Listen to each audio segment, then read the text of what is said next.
Hey guys, for choosing podcast time, and today we are going over The Princess and the Goblin. Basically, we're going to do a book summary and then also some enduring ideas that we learned through the book and how we can implement those into our lifetime. Lifetime? Yeah, that works. So, our special guest is nobody because we're sad and alone. Alrighty, so let's go ahead and get started with our wonderful summary of the book. Alrighty. Starting off with the summary of our book. At the beginning of the story, Princess Irene and Minor Curdie are outwitting a horde of goblins when Irene's mother fell ill. Irene was then sent to be brought up by country people in a large castle-like house on the side of a mountain. Now being 8 years old, she lives with her nurse named Ludi, and her father visits every now and again. Dang it, this menu's like in my face. Where were we again?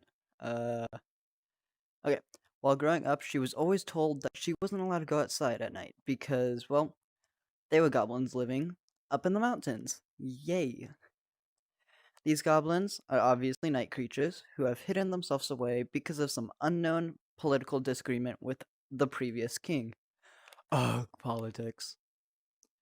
Life underground has altered their appearances to look more grotesque, which I'm not even sure if I pronounced that correctly, but I'm pretty sure that's supposed to mean somewhere along the lines of hideous. But they did become more intelligent and resentful towards humans, especially the ones of the royal line. And also, they will torture anyone who has the misfortune of meeting them. Unlucky you if you meet one. But one day, the princess gets lost in the castle and starts to climb up a tower of stairs. There, she finds a woman with long, long white hair, and she is told that she is her great-great-grandmother named Irene. How ironic, they both have the same name. And Grandma Irene lives off of pigeon eggs and spins spiderwebs for a living. Irene then tells Ludi about her great-great-grandmother, and Ludi thinks Irene's telling another fairy tale, just like any princesses ought to do. The next day, Irene searched for her great-great-grandmother and wasn't able to find her and assumed she was dreaming. Oh, and there goes my hands. Okay, lost track again. Whoops. A few days later, Irene and Ludi go for a walk and wander too far and darkness begin to fall. Just as a group of goblins start to harass them from the shadows, then comes Curdie, the young miner. He comes across the pair and scares the goblins away by singing. Irene then promises a kiss on a later date. Ooh la la, majestical. Later on, Curdie stays in the mines to earn more money so that he can buy a red petticoat for his mother. Curdie then overhears a family of goblins talking about how sensitive their feet are, and also the fact that they are going to flood the mines. How wonderful. So literally, Curdie follows them to the Goblin Palace, okay, where he learns that they are going to flood the mines. What the heck? So from that event, a season later goes on, and Princess Irene pricks her thumb from an old brooch. Her sword quickly becomes infected. Oh no, she's gonna die. Ludi then puts her to bed, and then Irene wakes up at night and wanders again to her grandmother's tower. Boom, she finds her grandmother, and boom, she's healed.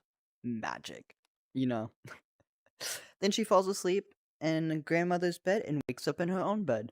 Forwarding onto the story, that Friday night of whatever day that was, a goblin climbs into her window, and she runs out of the house into the night. She then turns around and sees her grandmother's light in the tower and follows it home. Grandmother gives Irene a ring. If you like it, put a ring on it. That ring has an invisible thread made from a spider web. Makes sense. We skip over to Curdie, okay? The goblins catch Curdie sneaking into the cavern. Curdie is mostly successful at fighting them by stomping on their feet. You goblins, get better feet. I don't know. Anyways, Curdie is captured. But wait. guess who else is in the story? Irene. Irene comes save the day. So on their way back home, they follow a thread which leads them to the grandmother's room. Irene introduces Cody to the grandmother, but guess what? Cody can't see the grandmother and says that Irene is playing a cruel little prank on him. How mean.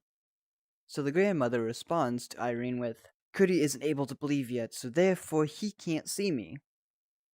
Cody then arrives home and tells the whole story to his parents, and guess what? The parents relate, especially the mother. Mother dearest. She then tells him a story from her own time, where a great big white pigeon rescued her from a goblin. So she implies that the magical line has a magical power, and that Irene may be telling him the truth. So Cody adventures and finds out that the goblins are planning to dig a tunnel into the castle to capture the princess. Every night, Cody watches the goblins to see how much they progressed on their tunnels. But wait, again. One night, the guards shoot Cody with an arrow. Oh, shoot, I just messed up my whole script. Cut. And sent into prison. Oh my. Well, guess what? He develops a fever. Oh no, a fever. Why? Why a fever? He's healed and rescued by great-great-grandmother. Guess what? Now he sees the great-great-grandmother. He escapes because grandmother rescues him, you know? The goblins are still carrying out their plans, keep that in mind. Cody encourages the staff to stomp on the goblins' feet. The goblins flee! Hooray! Then Cody follows a magical thread and leads him to his family's house. When he's at his family's house, he finds out the goblins flood the mines. But thanks to Cody, the miners blocked everything and the goblins flood the caverns, which is basically their home. Guess what also gets flooded? The castle. So Cody then goes on another adventure back to the castle to rescue Irene and the king. And P.S. Most of the goblins drowned and are no longer a threat. So I'm pretty sure they died. Yep, enduring ideas. Enduring idea number 1. Don't let outside thoughts change the way you view things. Because it literally, in the book, Irene is literally, she has a great-great-grandmother. She believes in it, but everybody's like, I don't believe you, or like, I don't see it. So she's having a hard time believing it. She thinks she's dreaming, she thinks she's seeing things. So this could go with multiple ways, with basic lessons in life, or even religion. If you have a religion of your own, and you believe in that religion, it could be like one religion, 2 religions, whatever religions you believe in. Can you believe in more than one religion? Don't let people change your thoughts. Might as well believe in something than believe in nothing. But of course, if you don't want to believe in anything because you personally don't believe in anything, then that's your choice. I'm not gonna come after you. It also even goes with basic life problems such as a story you tell or the way you think when it comes to problem solving or encouraging others, okay? Everyone thinks differently and believes in different things, so stay you and don't change the point of views of others, and our beliefs are how we feel. Number 2, heroes come in all shapes and sizes, just like Cody, you know? He was rescuing Princess Irene all these times. He rescued all the miners from being flooded. Princess Irene, she saves Cody from. I'm already forgetting the book. But also, great-great-grandmother saves both of them at time. So, just like how Cody rescued everyone from the mines, you could be a hero as well. You could do something small like donating to charity or helping a friend out with studying.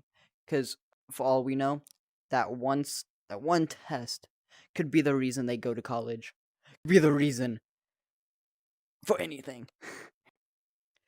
Or even greater, like saving someone from drowning. Now, I hope y'all enjoyed, and we